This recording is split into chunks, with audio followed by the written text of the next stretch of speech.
What's going on, y'all? So the other day, my old son, he played in a golf tournament, and at the end of this tournament, we were in this town that we don't go to a lot, and there was a baseball card shop or a sports card shop. And if you've watched a few of my recent videos here, you've seen that I've gotten into sports cards. You know, just been loading up, and you know, really because this one over here, he's the one that's really been emphasizing how much he loves sports cards. Really very nice and good. There aren't a lot of like brick and mortar sports card shops. You know, a lot of the purchases that we're doing are on eBay.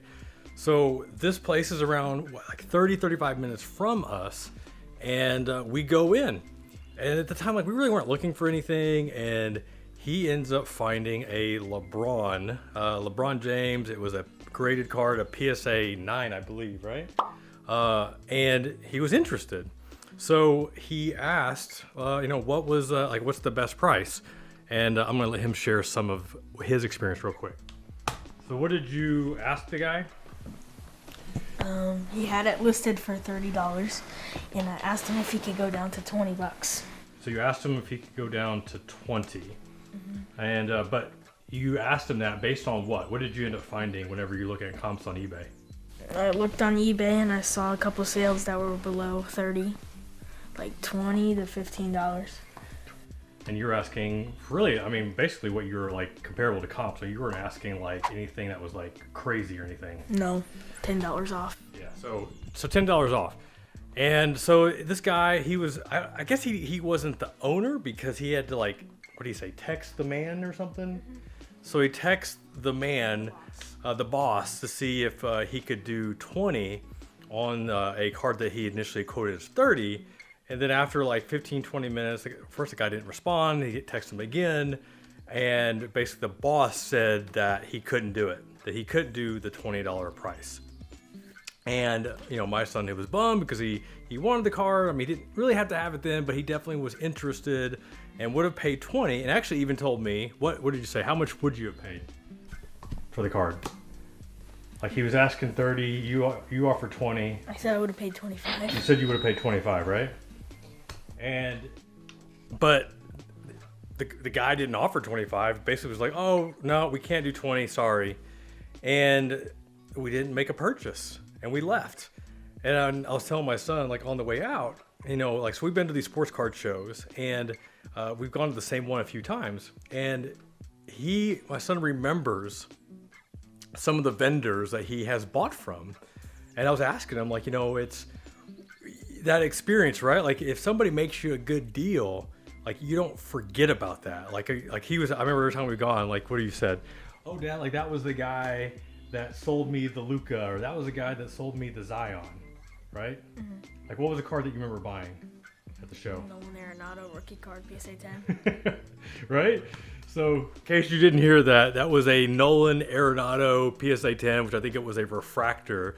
No, it was a Bowman paper rookie. Bowman paper rookie, and how much was it? $70. You got it for 70 or? Well, it was listed for 100 and he went down to 70. So listed for 100 and bought it for 70. And he remembers, like, oh, that was the guy that sold me that card for like $30 off what I expected to buy. So that has been his experience. So what is your experience now with the card shop that we just left? I'm not gonna buy anything from them. And it's, I mean, not saying you won't go back, but it definitely doesn't give you, like, you didn't leave there feeling good about going there, right? And I was just telling him, like, it is so hard as a business. It is so hard to get your first customer, and just getting somebody to open their wallet and give you something, if it be $1, if it be $20 or $25. And the fact that they miss this it's just mind blowing, you know, especially in a day and age where brick and mortar businesses are struggling.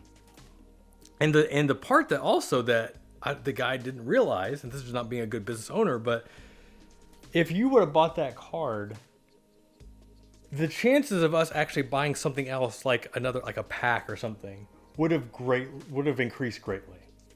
Because once you buy one thing, I mean, there's plenty of studies that show this. Like once you open your wallet, you're willing to spend a little bit more. And if my son would have started buying that car, because like there were some packs that we were looking at, that, not that we needed any, but I was considering it. But since there was really nothing that I wanted to buy, he didn't want to buy, we didn't buy anything. So this business that is 30 miles from our house, like it's not like we just stop in there. I don't foresee myself like making an extra trip just to go buy. And it was just this opportunity that this business owner missed out on big time. He may have thought, oh, I don't want to lose $10. But the reality is, how much did he lose because he didn't at least counter, make some sort of, hey, you can't do 20, but he'll do 25. Just something. Wasn't willing to negotiate, wasn't willing to come down at all, and just said, nope, sorry, I guess we don't need your business. And so are we going back there anytime soon?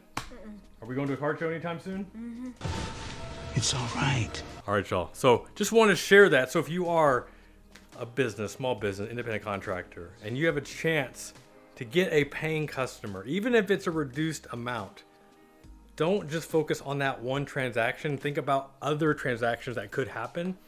As long as you get that person, one, to pay, and two, you treat them good, you give them good service, they will come back. All right, y'all. Till next time. You want to say peace? Peace. Peace. Peace, Red. Peace. Yeah, she is definitely peaced out.